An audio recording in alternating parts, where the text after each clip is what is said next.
In recent years, a strange and fascinating genre has been taking shape in the gaming world. A blend of cozy, inviting visuals and dark, unsettling themes.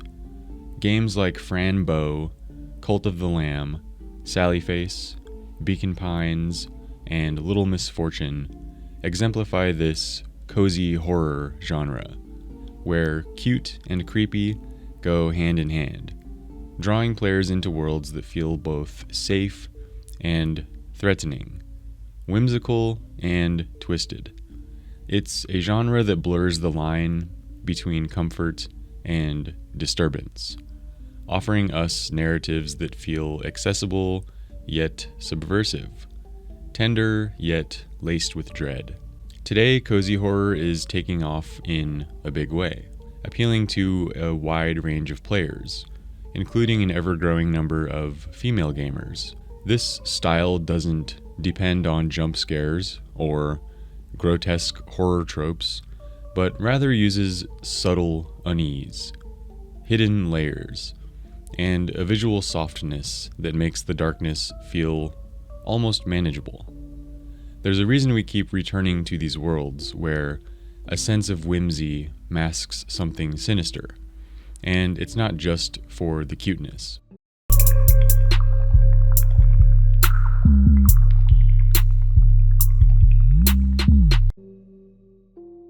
Let's start with why cozy horror is appealing to so many players, especially in contrast to traditional horror. For one, the visuals and gameplay mechanics feel familiar. Instead of rusty, blood-stained corridors and frantic combat, these games often employ soft colors, hand-drawn graphics, and gentle exploration, tapping into a style more associated with storybooks and children's cartoons. This style invites curiosity and exploration rather than immediate dread, setting a tone that's more come in and look around than run for your life. For many players, this level of accessibility and relatability makes the horror genre feel less daunting. Cozy horror provides the chills without the usual barriers of entry associated with hardcore horror. By presenting stories with cartoonish, often nostalgic aesthetics, these games offer players a safe space to engage with darker themes, letting them uncover mysteries and horrors at their own pace, rather than forcing scares down their throats. And in a world where more and more people seek comfort in their free time, cozy horror's blend of dark and soft creates a unique space where players can comfortably engage with their fears. This appeal is especially evident in games like Fran and Little Misfortune, both developed by Kill Monday Games, where whimsical visuals create an intriguing contrast with heavy themes. These aren't horror games that jump out at you. They pull you in with a smile and a story, only to surprise you with something deeper and more unsettling. Fran, for example, tells the story of a young girl with a traumatic past, navigating a terrifying reality that feels both hallucinatory and deeply sad. The dark humor and surreal visuals make it digestible, creating a sort of storybook horror that feels like exploring the twisted side of a fairy tale. Now, while cozy horror might start off inviting, it doesn't take long for these games to start pulling back the curtains. Beneath their inviting exteriors, they explore themes like mental illness, trauma, abuse, and existential dread. This is where cozy horror truly shines, by blending the disturbing with the familiar. These games use the innocence of their aesthetic to make us question what we perceive as safe or comforting. The impact can feel more intimate and personal, blurring the boundaries between innocence and danger. Cult of the Lamb offers a brilliant example of this concept. At first glance, it's an adorable game about building and managing a community of cute, animalistic followers.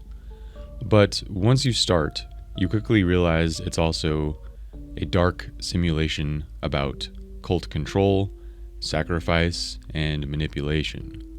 The juxtaposition of cute animal followers with sinister rituals creates an uncomfortable tension. Are you here to protect these creatures or to control them? By blending familiar, almost Animal Crossing-like gameplay with elements of horror, Cult of the Lamb pushes players to confront how easily the cozy can become twisted. Little Misfortune is another example of this unsettling blend. With a cartoonish, storybook visual style and a main character whose innocence shields her from the darkness around her, it's easy to see how the game could pass as a quirky children's tale. But the more you play, the more the game reveals its bleak underpinnings. Little Misfortune's world is filled with creepy strangers, heavy themes, and a sadness that lingers beneath the surface.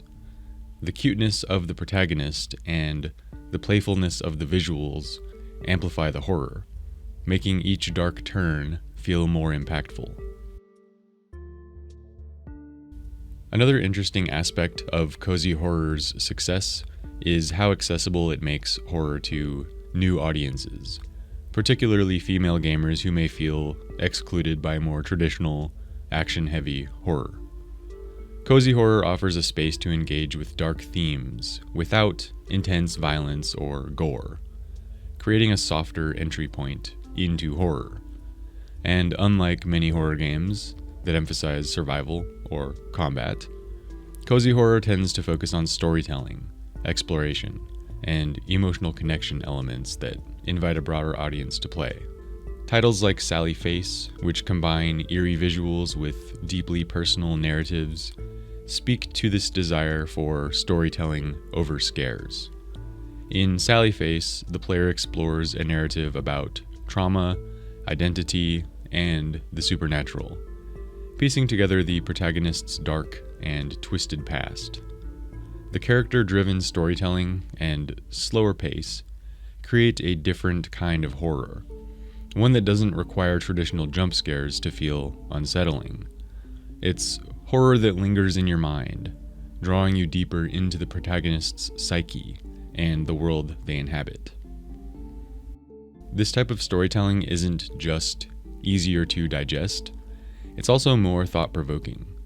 Cozy horror has a way of engaging with complex topics that traditional horror often glosses over in favor of pure scares. It provides a way for players to process and reflect on difficult themes without feeling overwhelmed, giving them a sense of control in a world that's both comforting and disturbing. In the end, cozy horror is more than just a trend. It's a response to the kind of horror experience we crave in an increasingly unsettling world. When reality is already frightening enough, cozy horror offers a form of catharsis. These games are horror you can face head-on, a way to explore darker themes through the lens of whimsy, comfort, and nostalgia. By inviting us in with cute visuals and gentle gameplay, they create a unique space to confront fear and discomfort in a way that feels safe yet thrilling. So while cozy horror may seem cute on the surface, it goes much deeper. Beneath the soft colors and innocent characters, it's a genre that challenges us, unsettles us, and ultimately forces us to confront the darkness that lurks in even the safest places. In a world that's constantly changing, cozy horror has found a way to make fear feel a little less scary and a lot more meaningful. And for that, we'll keep coming back, drawn to the paradox of darkness wrapped in comfort and fear disguised as something familiar. Thanks for sticking around to the end if you made it this far. And please be sure to like this video and sub to the channel to stay in the loop with my video essay content. I'll put some recommendations for cozy horror games in the description, and if you have any other cool ones to let everyone know about, make sure to leave it in a comment below. See you next time.